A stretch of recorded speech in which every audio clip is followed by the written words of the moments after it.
Anytime you see insecurity going on in a state and the tough politicians in that state are mute, you know that that insecurity is a government-sponsored insecurity. I said so. Hello, welcome to this channel. There is this video I came across and I would like us to watch it together. But before we do that, please, if you have not subscribed to this channel, please go ahead and do that.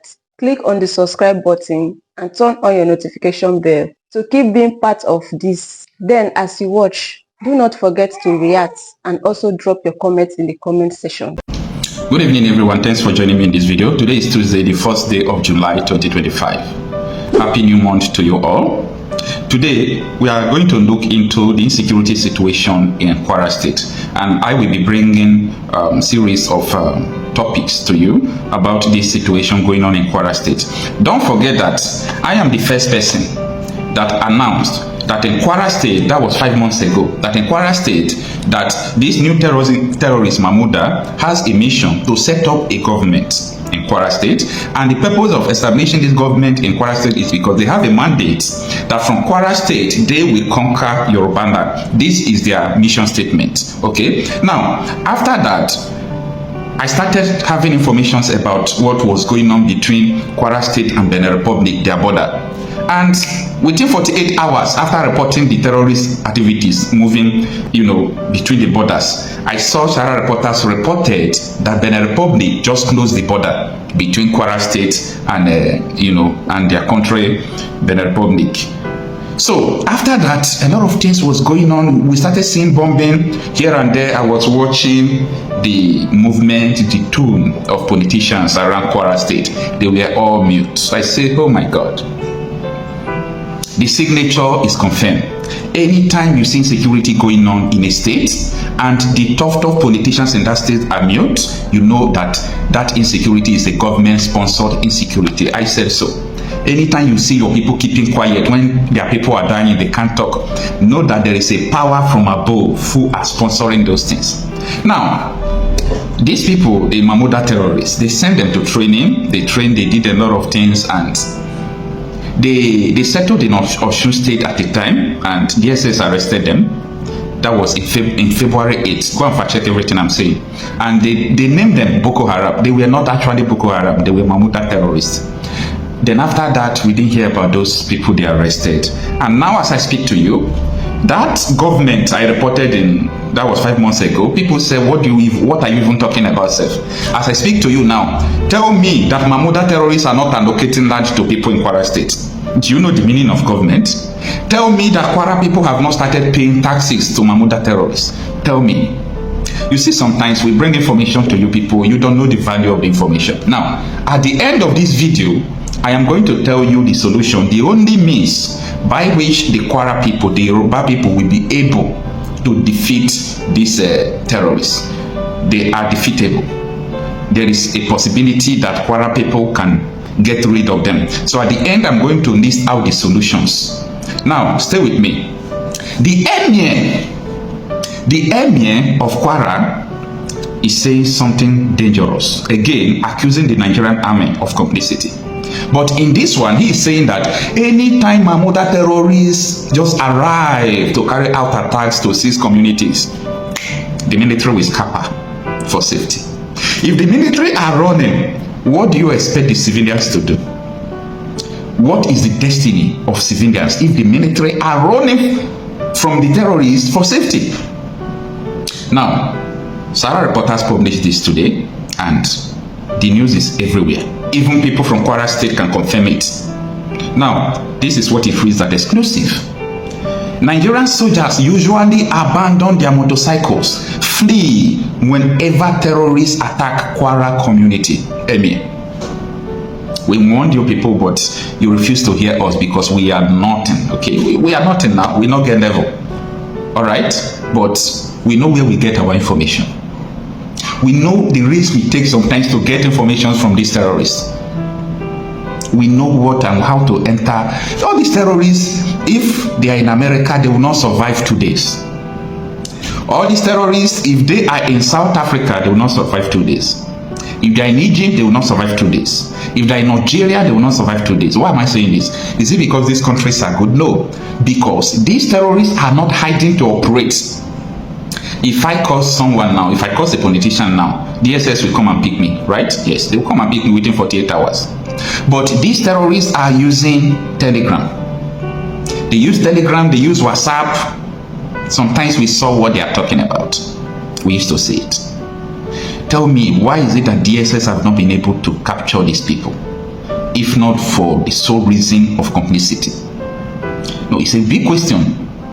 Now, what transpired? Let's go into this article. Don't forget that at the end of this video, I am going to tell you what I think the Kwara people should do. Not only Kwara people, everybody that is faced with this terrorist attack, what you must do to be able to defeat them. That is what we are going to discuss at the end of the video. Now, let's go through this article. It reads that the emir of Yashenkira in the Baruten local government area of Kwara State, His Royal Highness Ambassador Dr. Alhaji Omar Sariki Osman Sabispasi II has accused military personnel deployed to the community of abandoning their post and fleeing during terrorist attack.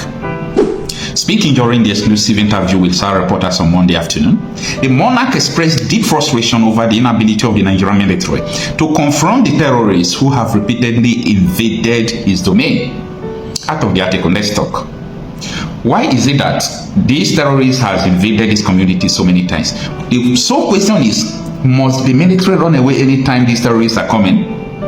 If they are running out, do you think that it's because they don't have weapons? No, no, no. Capital letter NEO. That is not the reason. Because if it is because they don't have weapons, I know how the Nigerian military operates. They will go and remobilize. It is because maybe they don't have the mandate to attack. They don't have the mandate to attack. Now, let's continue. He lamented that despite government assurance, no substantial reinforcement had been made to secure the community. Instead, he said, the burden of protection now rests on poorly equipped local vigilante. Stay with me, I'm going to tell you what you must do to defeat these people. Now, this is what he said in quote.